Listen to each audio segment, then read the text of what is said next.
Estimados alumnos y profesores, una vez concluidos los estudios relacionados con la metodología de la investigación, iniciaremos en esta actividad orientadora el tema 2 relacionado con la estadística descriptiva. En el mismo son abordados los contenidos relacionados con las herramientas básicas para la aplicación del método estadístico, lo que nos permite la correcta recopilación y elaboración primaria de datos biomédicos para su posterior análisis, interpretación y presentación. Estimados alumnos y profesores, con la tercera video orientadora de nuestra asignatura de Informática Médica 2, pretendemos, al cumplimentar el siguiente sumario, describir el método estadístico, sus etapas, características y aplicación. También esperamos poder explicar las fuentes, los procedimientos y métodos de recopilación de datos, las características de un formulario y los errores más comunes que se producen durante la recolección de información.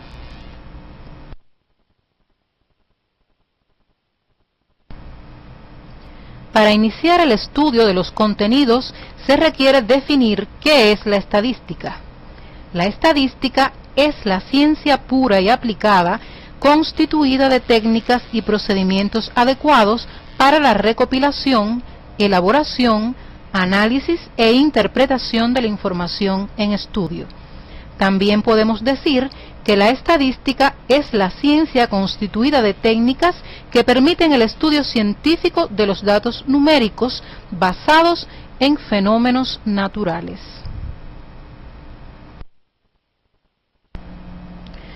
Podemos resumir el concepto de estadística con la siguiente definición de Spiegel. La estadística estudia los métodos científicos para recoger, organizar, resumir y analizar datos, así como para sacar conclusiones válidas y tomar decisiones razonables basadas en tal análisis. Lo que viene a reforzar que la estadística es una ciencia que permite apoyar la toma de decisiones en las ciencias de la salud, pero los elementos que aporta no deben considerarse definitorios.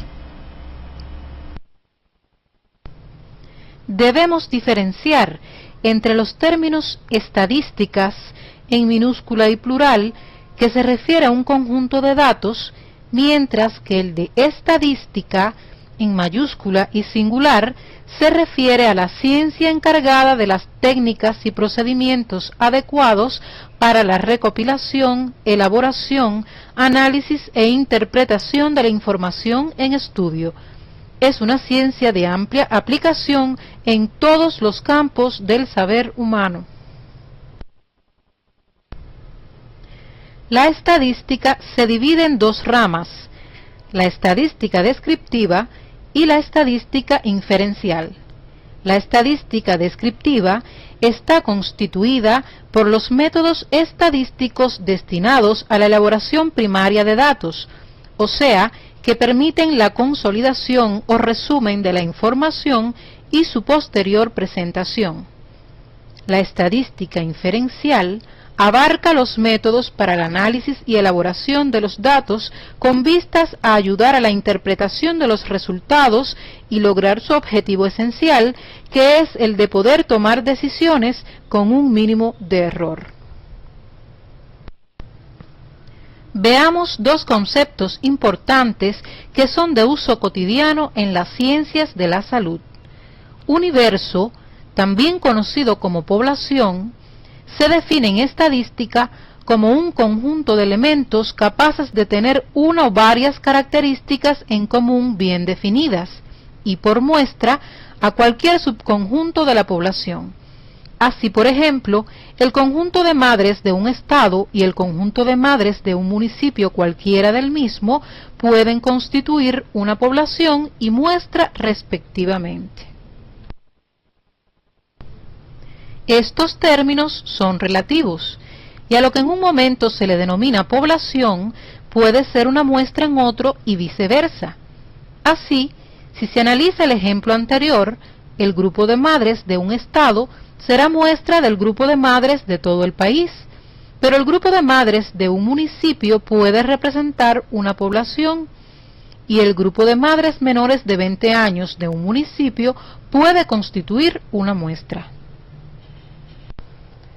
Una vez definidos los aspectos anteriores, estamos en condiciones de adentrarnos en el estudio del método estadístico, que no es más que el método científico aplicado a una ciencia en particular, en este caso la estadística.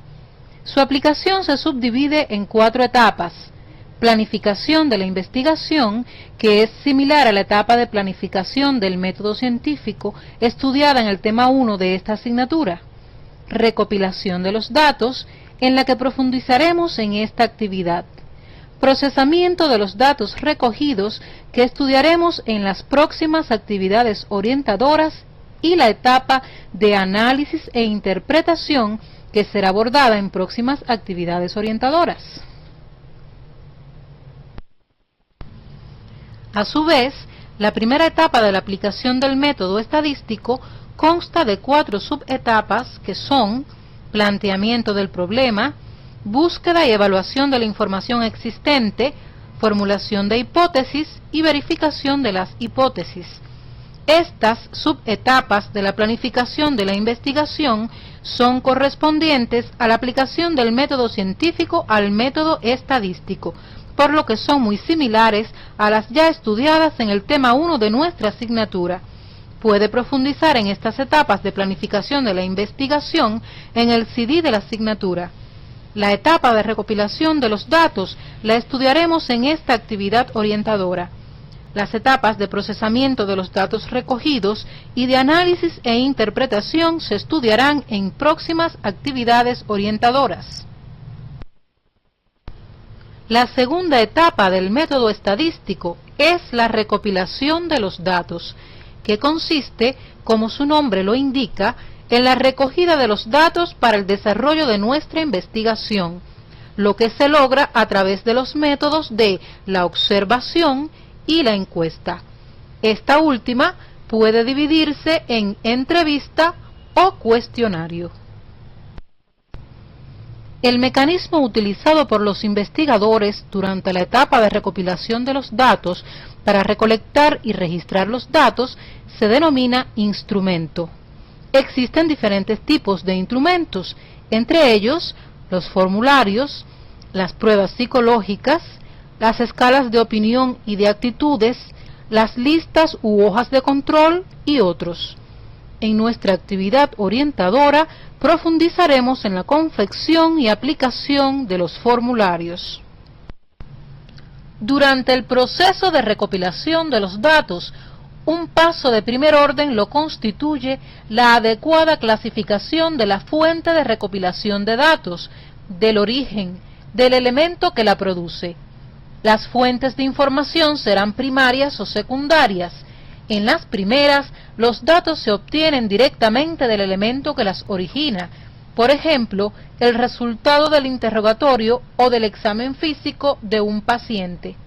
En las fuentes secundarias, los datos no se obtienen directamente del elemento que la originó, por ejemplo, la información contenida en las estadísticas de salud de un país.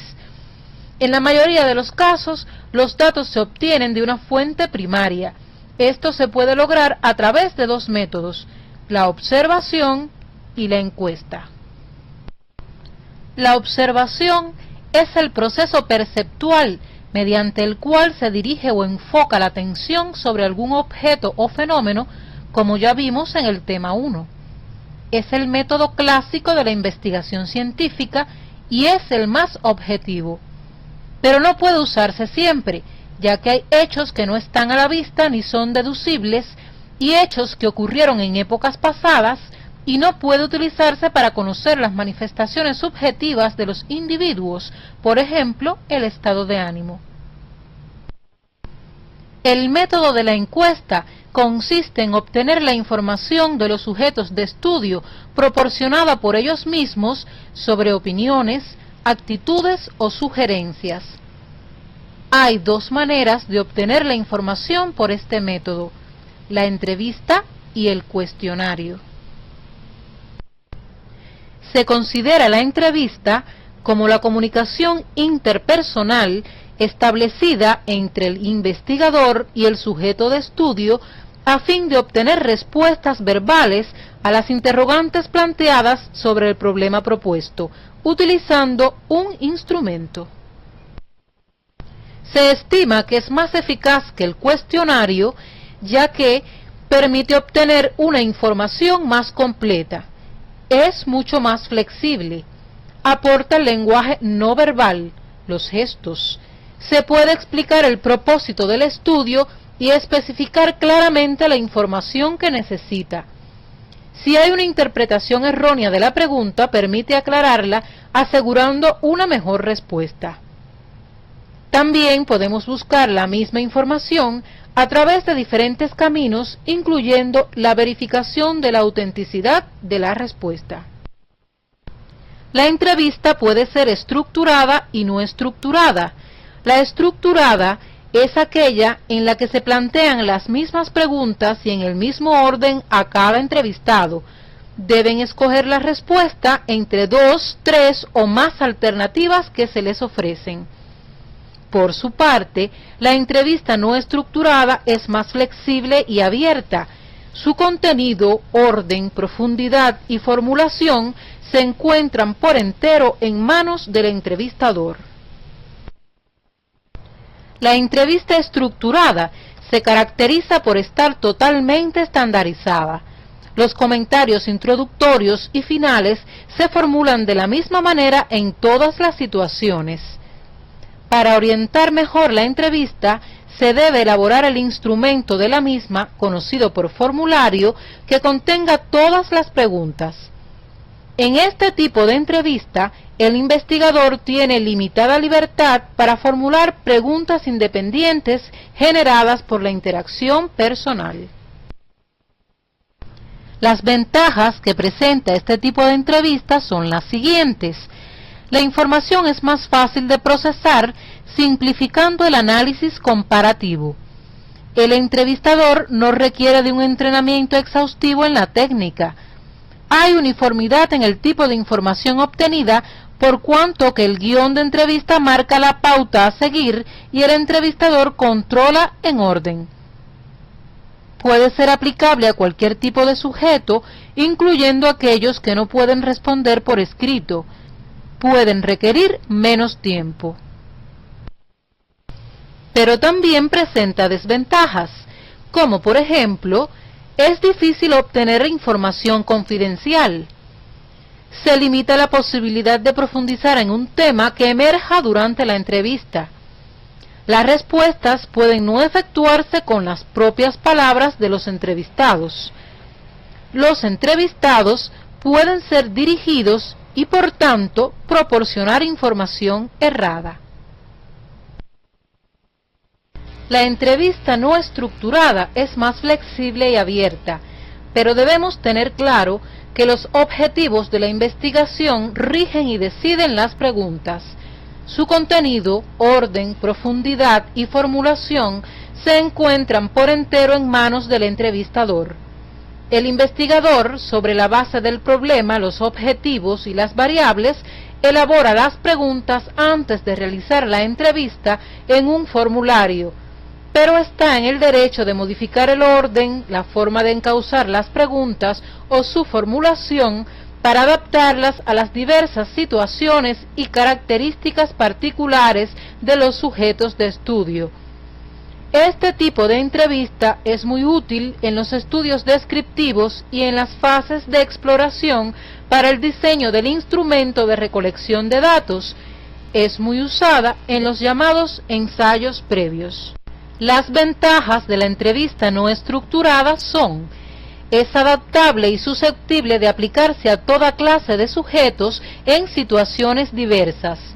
Orienta a posibles hipótesis y variables cuando se exploran áreas nuevas. Se puede utilizar para profundizar en temas determinados, ampliando la información según lo entienda oportuno el investigador. Las respuestas pueden efectuarse con las propias palabras de los entrevistados, existiendo menos posibilidades de errores en la interpretación. Existe flexibilidad en el desarrollo de la entrevista. Tiene como desventajas las siguientes: se requiere más tiempo, el análisis de la información es más largo y difícil, es más costoso por la inversión de tiempo de los entrevistadores, se dificulta la tabulación de los datos, por lo que hay que profundizar en la definición de las variables, ya que no se obtiene el mismo tipo de información de todos los entrevistados. Se requiere mucha habilidad, así como mayor conocimiento del tema.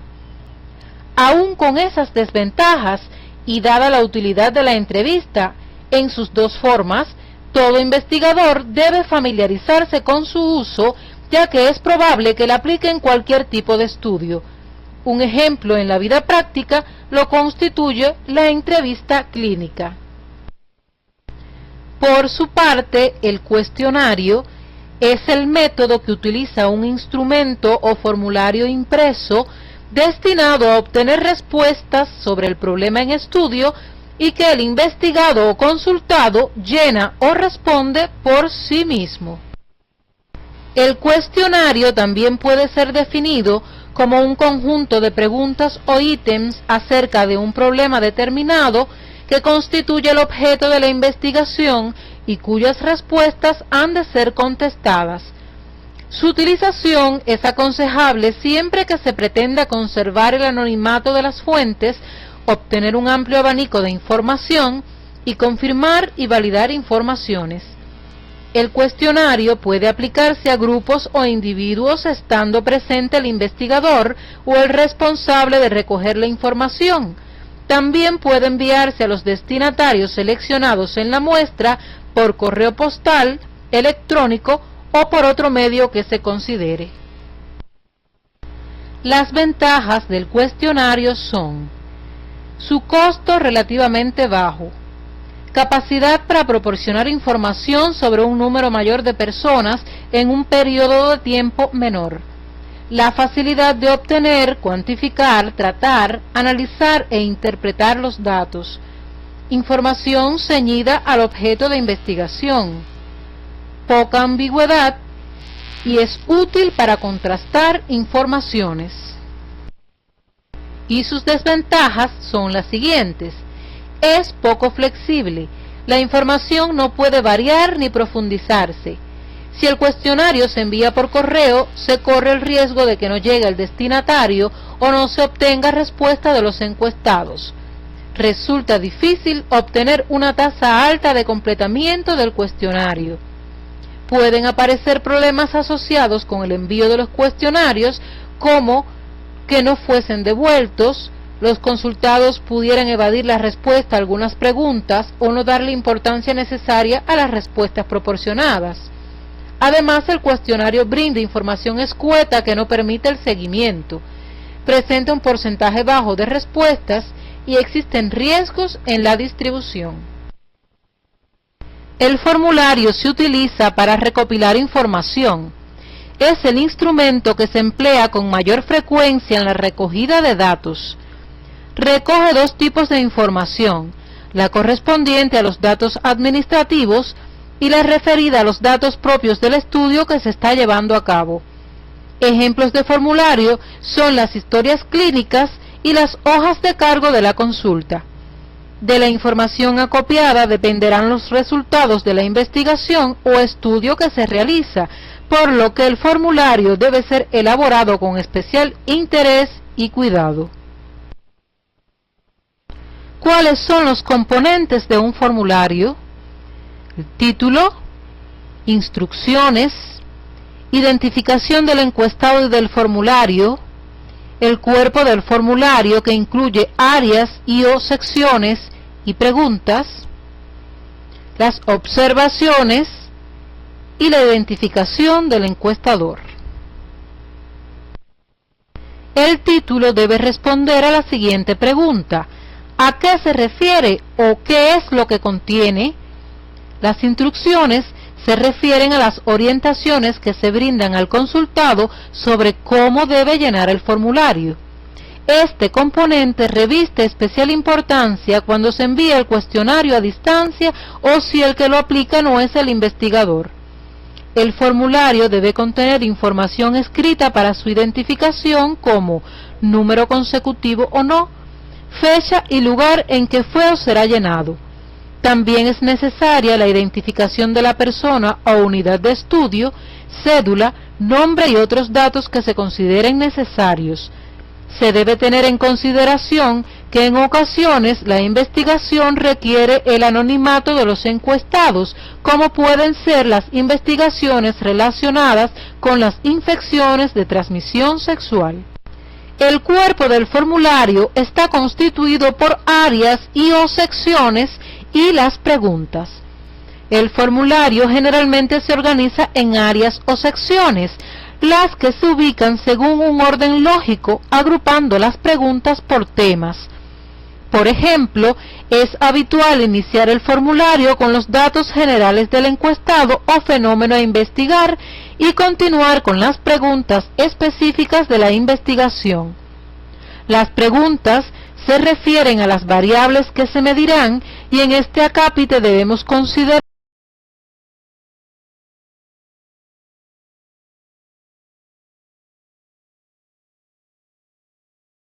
preguntas pueden ser abiertas o cerradas.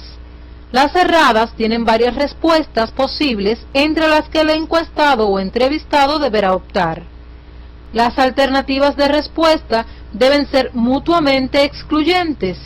Este tipo de preguntas tiene la ventaja de requerir menos tiempo y menos destreza del entrevistador, así como facilitar el procesamiento de los datos obtenidos. También existen las preguntas abiertas, donde no se da al encuestado las posibles respuestas, permitiéndole responder libremente. Se les llama también preguntas no estructuradas y tienen la desventaja de dificultar el procesamiento de los datos por la diversidad de las respuestas que se obtienen. Aunque en los formularios es frecuente observar el uso de ambos tipos de preguntas, se estima que con las preguntas cerradas es necesario tener un conocimiento amplio sobre el tema y las posibles respuestas. Cuando se carece de este conocimiento, es recomendable formular preguntas abiertas. Debemos tener cuidado en la redacción de las preguntas. Algunos aspectos claves son la claridad, pues no deben dejar dudas en lo que se espera de las respuestas. Por ejemplo, cuando se recoge el color de la piel, deben ponerse todas las posibilidades. Simples y comprensibles, puesto que no se deben usar palabras técnicas o desconocidas por los encuestados. Específicas, porque cada pregunta debe contener una sola idea y también se deben evitar las interrogantes dobles. Por ejemplo, ¿le duele la cabeza y la espalda?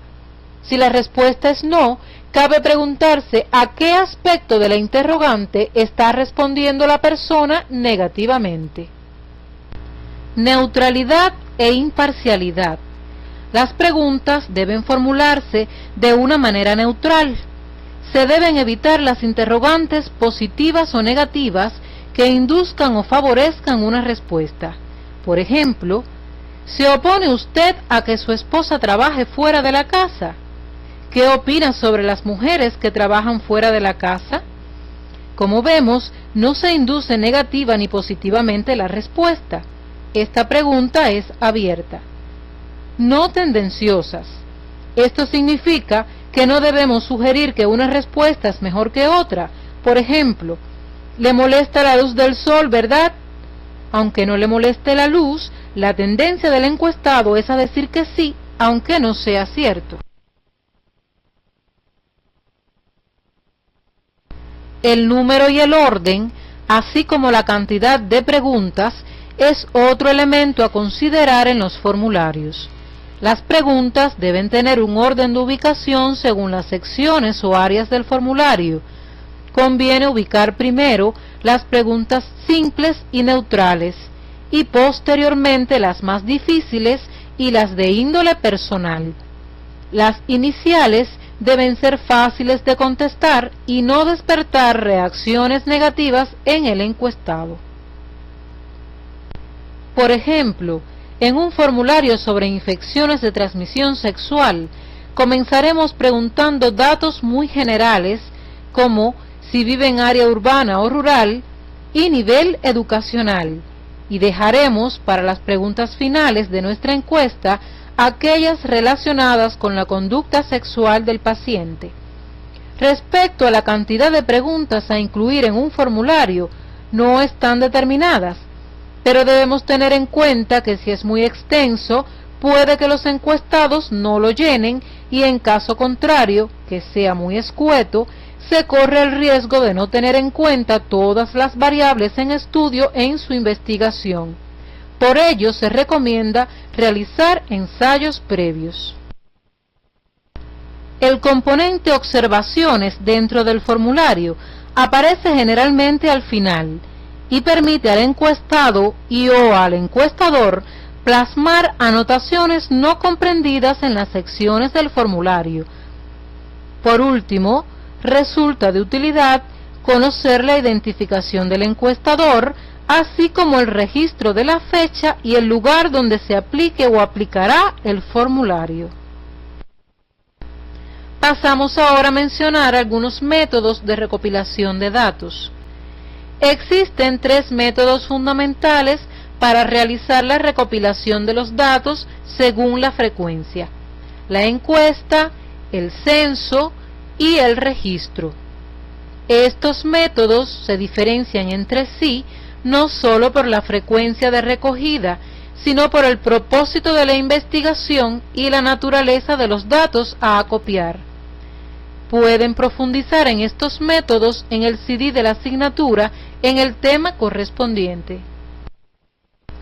Después de realizar una cuidadosa selección del instrumento a aplicar en nuestra investigación o estudio, se está en condiciones de comenzar a recopilar los datos, lo que constituye un paso a efectuar con mucho cuidado, escrúpulo y objetividad científica. Es importante atender lo relacionado con el universo, la muestra a tomar y los procedimientos utilizados. Y debemos evitar, limitar o disminuir las posibles fuentes de errores. Se entiende por error a la desviación del valor real al medido y lo podemos ver reflejado en la siguiente fórmula. Valor medido es igual al valor verdadero más menos el error. El error en la recogida de los datos afecta en menor o mayor grado los valores verdaderos y pueden estar asociados al sujeto, quien realiza la recogida de la información, al objeto o información, al método de recogida empleado o al instrumento de recogida empleado.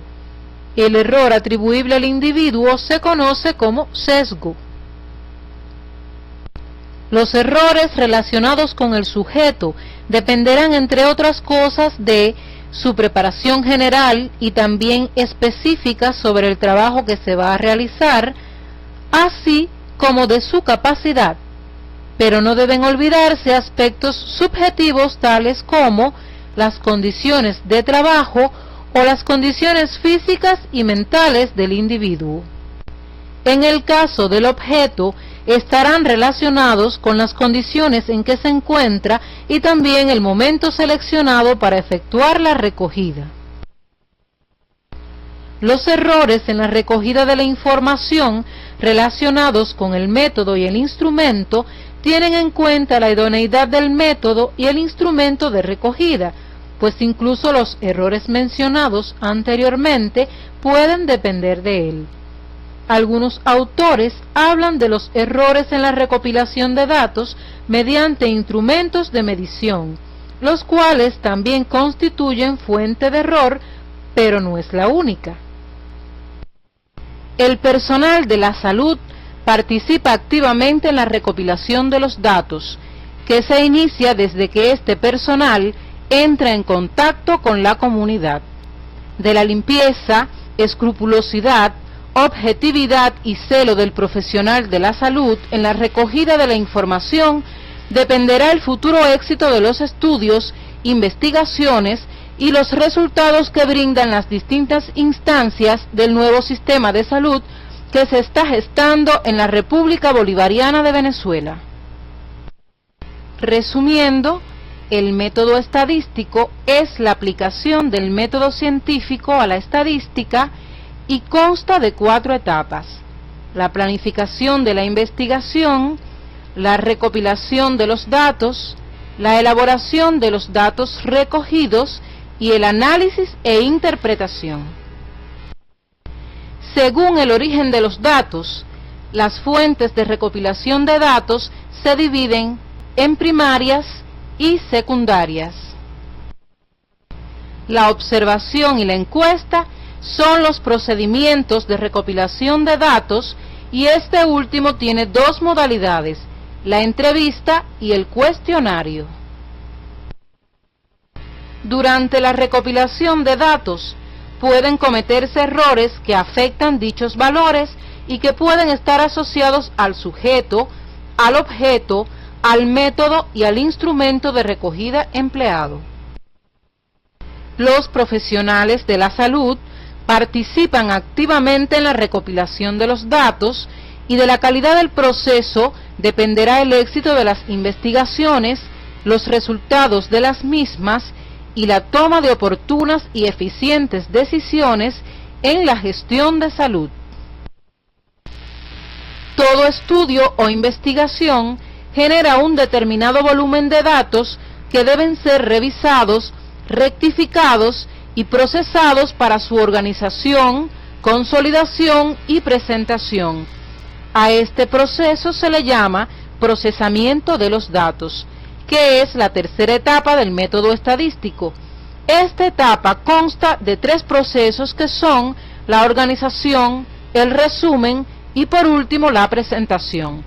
Profundizaremos en la tercera etapa del método estadístico correspondiente al procesamiento de los datos en nuestra próxima actividad orientadora.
Estimados alumnos y profesores, reciban nuestro saludo al iniciar la actividad orientadora 4. En la actividad anterior iniciamos el estudio de la estadística descriptiva. Hoy continuaremos profundizando en las etapas del método estadístico. El procesamiento de los datos constituye la tercera etapa del mismo, y de su calidad depende el éxito de cualquier investigación y la eficiente toma de decisiones en el sector de la salud. Las investigaciones en las ciencias de la salud generan un gran volumen de datos que deben ser procesados. Esta etapa consta de 3 procesos: organización, resumen y presentación. Con el sumario que les presentamos, nos proponemos que sean capaces de clasificar los datos acorde al tipo de variable. También vamos a poder elaborar distribuciones de frecuencias y describir las características de una clase o intervalo de clase, acorde al tipo de variable en estudio. Todo estudio o investigación genera un determinado volumen de datos que deben ser revisados, rectificados y procesados para su organización, consolidación y presentación. A esto se le llama procesamiento de los datos, que es la tercera etapa del método estadístico. Esta etapa consta de 3 procesos que son la organización, el resumen y por último la presentación. A continuación, pasaremos a explicar el proceso organización de los datos. La calidad de este proceso depende de que podamos conocer los datos obtenidos, saber cuáles son sus características comunes o cuán diferente es un dato de otro. Es por eso que se hace necesario organizar, agrupar y clasificar los datos por sus características. Esto nos permite llegar al concepto de variable. Podemos definir qué variable es una característica de la población o universo que puede asumir diferentes comportamientos, valores o grados de intensidad entre los diferentes elementos o individuos. Toda característica inherente a los objetos y fenómenos que nos rodean puede ser una variable. Por ejemplo, el sexo, la talla, la glucosa en sangre o la edad de un paciente, la presencia o no de roedores en una vivienda, su cantidad, entre otros. El concepto de variable es trascendental para la estadística, pues constituye el punto de partida para definir los métodos de representación a utilizar, las medidas de resumen a calcular y las técnicas de análisis que se pueden aplicar. Ahora bien, de acuerdo a las características que representan, las variables pueden clasificarse en dos grandes grupos, cualitativas y cuantitativas. A su vez, las cualitativas pueden ser nominales u ordinales y las cuantitativas pueden ser discretas o continuas. Las variables cualitativas son aquellas que se identifican con cualidades o atributos y que no toman valores numéricos, por ejemplo, la nacionalidad, el color de la piel, las especialidades médicas con que cuenta un centro asistencial y las causas de defunción, entre otras. Las variables cualitativas, a su vez, se clasifican en nominales u ordinales. Una variable se considera cualitativa nominal cuando las diferencias de valores entre los elementos no traducen diferencias de magnitudes o de intensidad. Son cualidades, atributos que no son medibles numéricamente, por ejemplo, el estado civil y el sexo. Las variables cualitativas ordinales son aquellas en que las diferencias, si bien no son cuantificables, tienen implícito diferencias de magnitud o de intensidad y dan una idea de ordenamiento. Por ejemplo, el estado de un paciente, grave, de cuidado, mejorado; el estado técnico de una vivienda, buena, regular, mala; el estadio de una enfermedad, leve, moderada, severa. Las variables cuantitativas son aquellas en las que las diferencias existentes entre los disímiles elementos de la población son cuantificables numéricamente.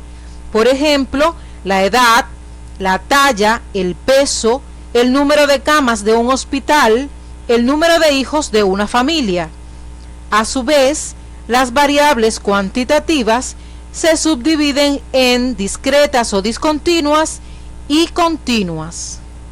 Las variables cuantitativas discretas son aquellas que siempre toman valores enteros, de manera que entre dos valores enteros consecutivos no existen posibilidades prácticas ni teóricas de que haya valores intermedios. Por lo general, estas variables resultan del conteo. Por ejemplo, el número de hijos. Una pareja podrá tener 5 hijos, 10 hijos o ningún hijo, pero lo que no podrá tener nunca es 1,6 hijos. Las variables cuantitativas continuas son aquellas que pueden tomar infinitos valores entre dos enteros consecutivos, al menos teóricamente, aunque frecuentemente se emplean valores enteros. Pueden asumir valores fraccionarios y poseen un cero absoluto. Por ejemplo, el peso, la talla y la edad. Resumiendo, las variables pueden clasificarse en dos grandes grupos, cuantitativas y cualitativas. Las variables cualitativas son aquellas que se identifican con cualidades o atributos y que no toman valores numéricos y se clasifican en nominales y ordinales, mientras que las variables cuantitativas son aquellas en que las diferencias existentes entre los disímiles elementos de la población son cuantificables numéricamente y se clasifican en discretas y continuas. Identificar el tipo de variables de los datos de una investigación resulta de vital importancia, ya que todo el procesamiento estadístico depende del tipo de variable. El siguiente paso, una vez identificadas las variables que utilizaremos en nuestra investigación, consiste en determinar las escalas de clasificación de esas variables. La escala de clasificación es aquella en la que se definen un conjunto de clases o categorías para clasificar los datos en función de determinada variable. A este paso de clasificar también se le denomina tabulación de los datos, donde clase o categoría se define como los valores posibles de una variable. En el caso de las variables cualitativas, la propia naturaleza de las variables establece la naturaleza de la escala. Por ejemplo, sexo puede asumir dos categorías o clases en su escala, femenino y masculino. Color de los ojos puede asumir 5 categorías o clases en su escala, negro, ámbar, gris, azul y verde. Sin embargo, en función de los intereses de nuestro estudio, la variable color de los ojos podemos dividirla en dos categorías, oscuros y claros. Como podemos percatarnos, las escalas de clasificación pueden ajustarse acorde a los intereses del investigador, del estudio a desarrollar o de los estándares nacionales e internacionales establecidos. Sea cual sea la escala que se construya para la clasificación de los datos, debe cumplir con dos requisitos o condiciones para que sea una buena escala: ser exhaustiva y constar de clases mutuamente excluyentes. Que sea exhaustiva significa que el número de clases o categorías que la constituyen garanticen que todos los elementos que integran la población pueden ser clasificados. Retomando el ejemplo anterior del color de los ojos, todas las personas de cualquier grupo poblacional tienen la posibilidad de ser incluida en una de las clases establecidas. Teóricamente, no existen personas con color de los ojos rojos, que como vemos no tiene cabida en nuestra escala. Que sean clases mutuamente excluyentes significa que no quedará duda de en qué clase debe ser incluido cada uno de los elementos que conforman la muestra o la población. En esta misma escala, no es posible que una persona pueda tener el color de los ojos negro y azul, por ejemplo. Por lo tanto, siempre cada persona se clasificará en una sola categoría. Por otro lado, las escalas, al igual que las variables, pueden ser cualitativas o cuantitativas. Para las variables cualitativas se construyen escalas cualitativas, las que consisten simplemente en identificar sus categorías y pueden ser nominales u ordinales. Por su parte, las escalas cuantitativas pueden ser discretas o continuas. Para las variables cuantitativas se pueden utilizar escalas cualitativas o cuantitativas. Si hablamos del peso, que es una variable cuantitativa continua, y tomamos por ejemplo un valor 60,7 kilogramos, podemos llevarlo a una escala cualitativa ordinal con las clases sobrepeso, normopeso o bajo peso, que es una escala cualitativa ordinal, pero también puede considerarse como normopeso o no, y en este caso la escala es cualitativa nominal. Por ello, podemos construirle una escala cualitativa a cualquier tipo de variable siempre que tenga lógica, no importa cuál sea la naturaleza de la variable. Por supuesto que al aplicar una escala cualitativa a una variable cuantitativa, estamos perdiendo información que pudiera resultar valiosa. En las escalas cuantitativas es necesario identificar algunos elementos particulares. Sería muy engorroso en el estudio de una población de miles de habitantes representar todos los valores de esos pesos. Por ello, podemos utilizar dos formas para caracterizar el peso de esa población. Una sería calcular el promedio o media aritmética de los pesos de todos los habitantes, lo que sería en cierta medida restrictiva y no nos informaría con claridad el comportamiento del peso. La otra forma es la que le estamos presentando, que consiste en distribuir en diferentes intervalos el peso de esa población. El conjunto de esos intervalos se denominan clases. Las clases o categorías se denominan intervalos de clases. Por ejemplo, necesitamos conocer el peso en kilogramos de la población adulta de nuestro consultorio, que está ubicado en el área de salud integral comunitaria La Sidra, localizada en el municipio Naguanagua del estado de Carabobo. Peso de adultos: 39 o menos, 40 a 49, 50 a 59, 60 a 69, 70 a 79, 80 a 89, 90 o más. Esta escala consta de 7 intervalos de clases y cumple las dos condiciones básicas de una buena escala: ser exhaustiva y constar de clases mutuamente excluyentes. Como podemos apreciar, los intervalos de clases tienen un límite inferior y otro superior, que se corresponden con los valores que se encuentran a la izquierda y a la derecha respectivamente. El punto medio del intervalo o marca de la clase se calcula restando el límite inferior al superior, dividiendo el resultado entre 2 y sumando este resultado al límite inferior. Por ejemplo, el punto medio del intervalo de clase de 60 a 69 se calcularía así: punto medio de la clase de 60 a 69 kilogramos es igual a 69 menos 60 dividido entre 2, lo que es igual a 4,5 kilogramos. 60 más 4,5 es igual a 64,5 kilogramos. Lo que acabamos de ver nos da pie para adentrarnos en una de las áreas más hermosas de la estadística, que es el análisis de frecuencias. Una forma de organizar los datos es clasificarlos y agruparlos en diferentes clases según la escala seleccionada, a lo que se denomina distribución de frecuencias.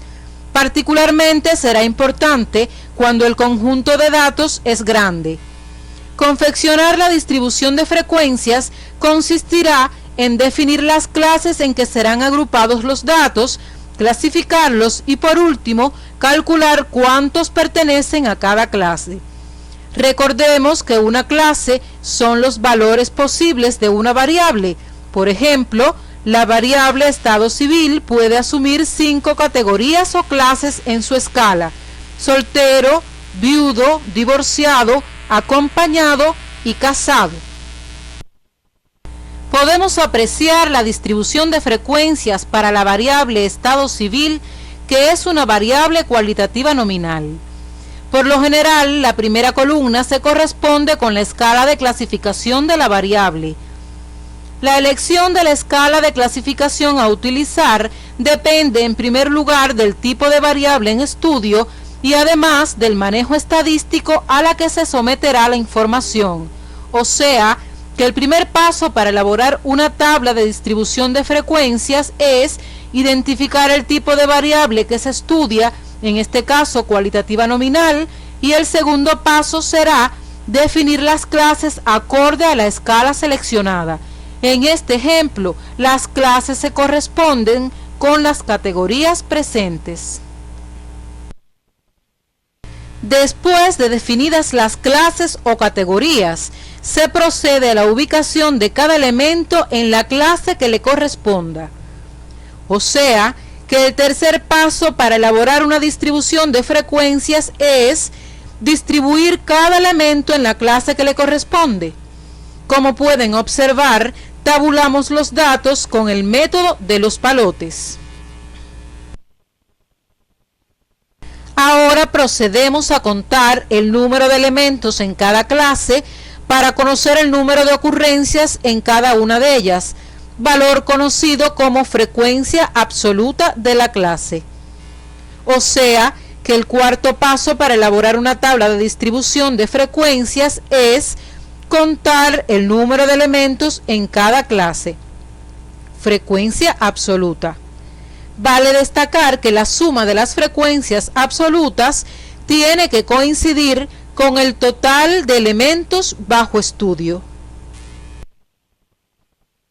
Al disponer de la frecuencia absoluta de las clases, podemos calcular la frecuencia relativa de cada clase, que es el quinto paso, y se obtiene dividiendo la frecuencia absoluta de cada clase entre el total de datos.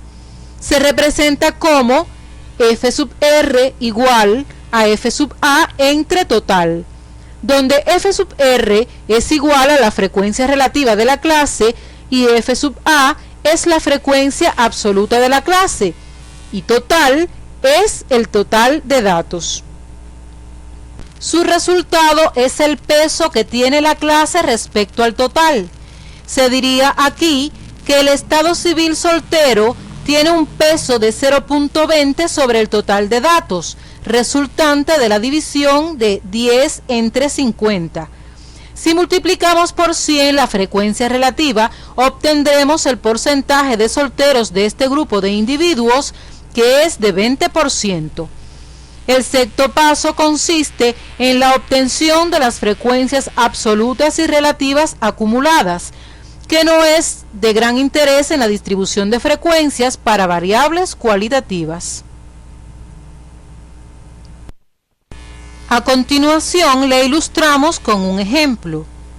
Se trata de la estatura de 10 adolescentes con sospecha de parasitismo intestinal provenientes de un consultorio médico.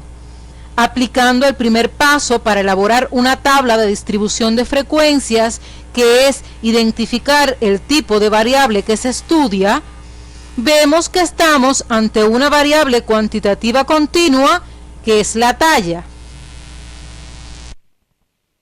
El segundo paso para elaborar una tabla de distribución de frecuencias es definir las clases de acuerdo al tipo de variable que se estudia. A diferencia de los datos cualitativos, cuyas clases son categóricas o con un carácter ordinal, en los datos cuantitativos continuos procederemos a dividir la escala en intervalos de clases. Para construir una escala cuantitativa con intervalos de clase de igual amplitud, se deben seguir los siguientes pasos.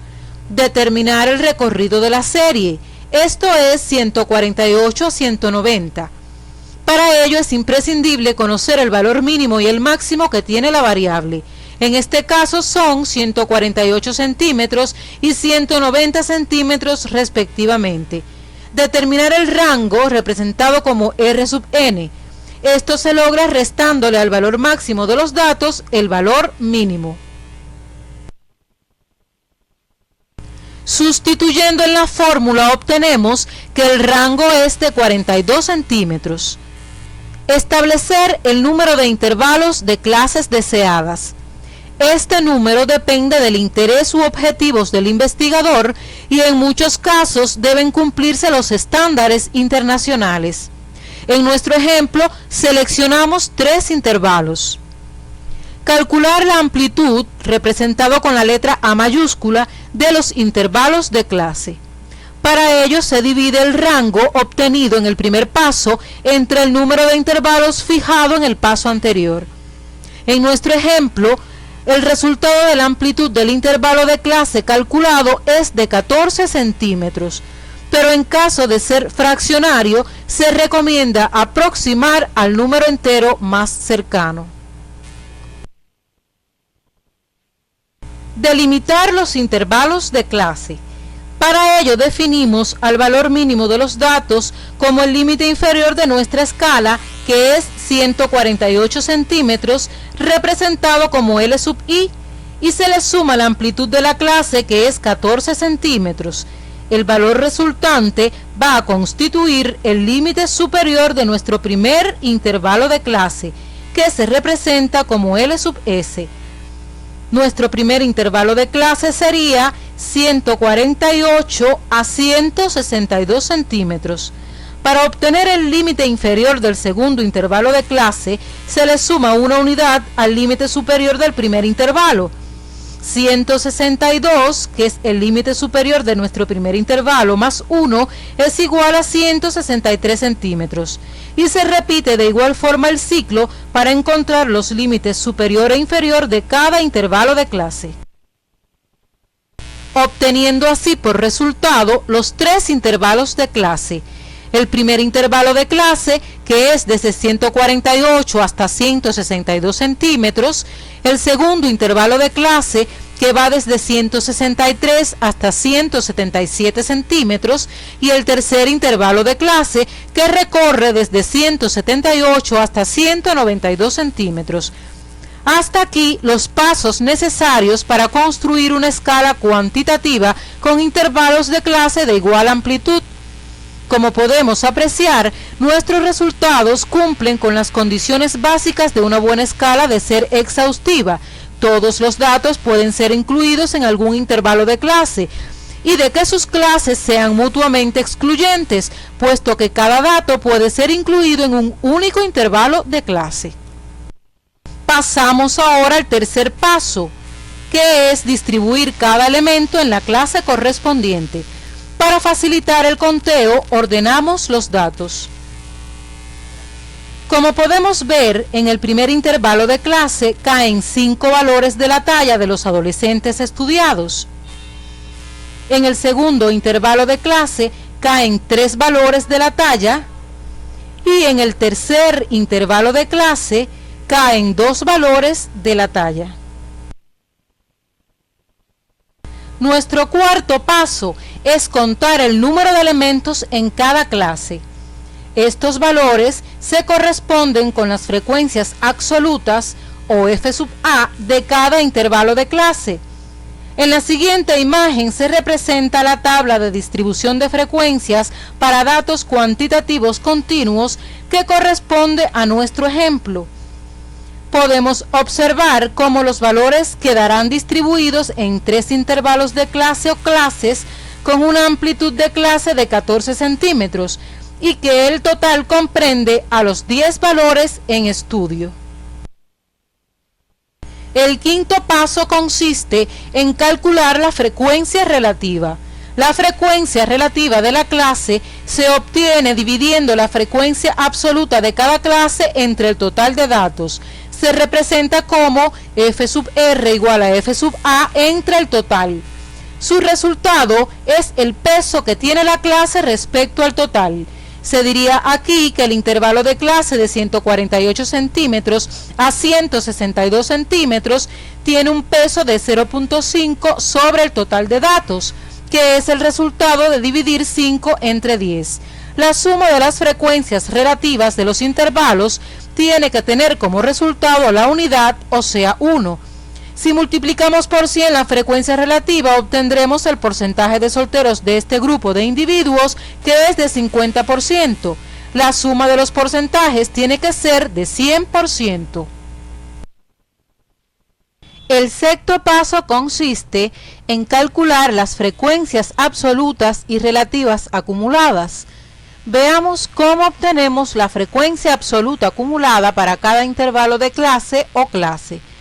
La frecuencia absoluta acumulada se calcula sumando todas las frecuencias absolutas hasta la clase señalada, incluyéndola respectivamente.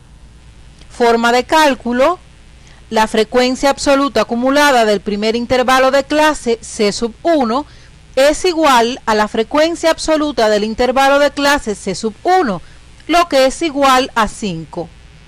La frecuencia absoluta acumulada del segundo intervalo de clase C sub 2 es igual a la frecuencia absoluta de la clase C sub 1 más la frecuencia absoluta de la clase C sub 2, que es igual a 5 más 3, lo que es igual a 8. La frecuencia absoluta acumulada del tercer intervalo de clase C sub 3 es igual a la frecuencia absoluta de la clase C sub 1 más la frecuencia absoluta de la clase C sub 2 más la frecuencia absoluta de la clase C sub 3, que es igual a 5 más 3 más 2, lo que es igual a 10. Por ejemplo, desde 148 centímetros a 177 centímetros, la frecuencia absoluta acumulada es de 5 más 3, que es igual a 8. Es decir, que entre 148 centímetros y 177 centímetros se encuentran los valores de las tallas de 8 adolescentes.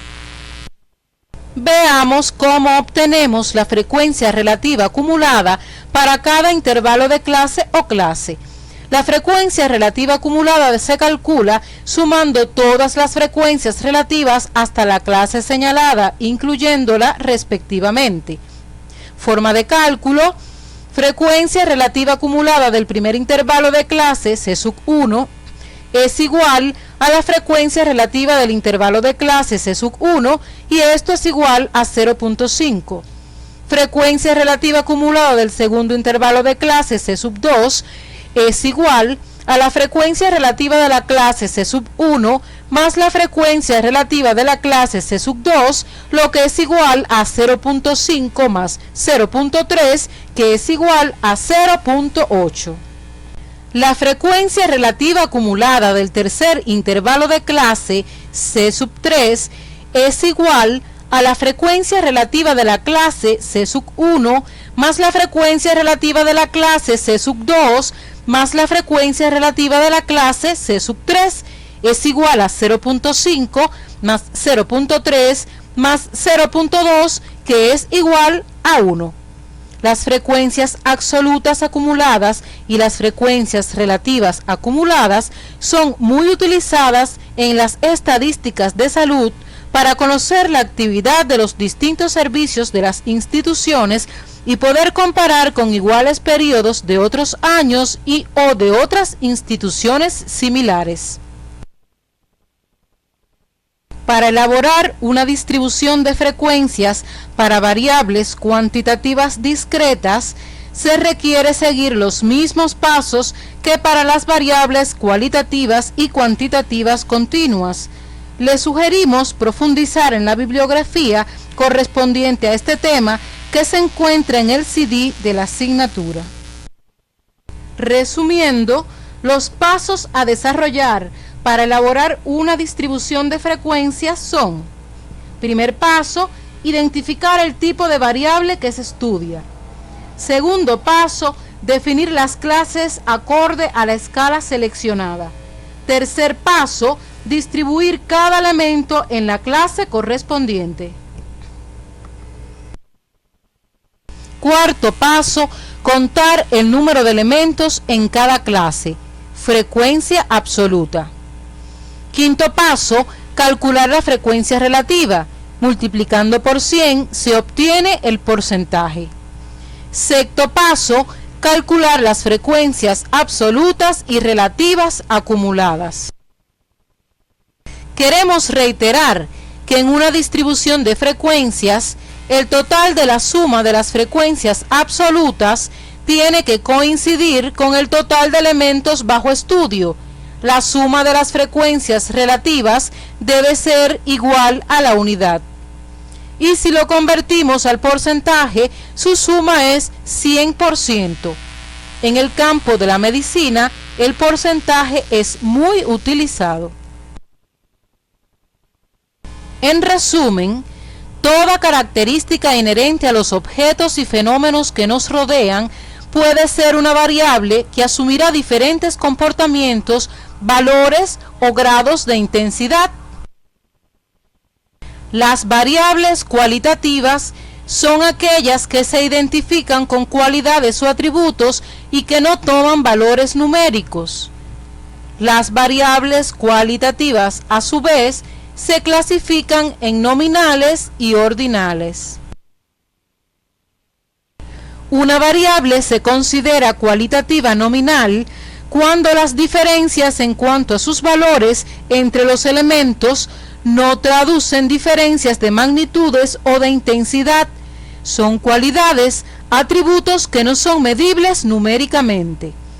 Las variables cualitativas ordinales son aquellas en que las diferencias, si bien no son cuantificables, tienen implícito diferencias de magnitud o de intensidad y dan una idea de ordenamiento.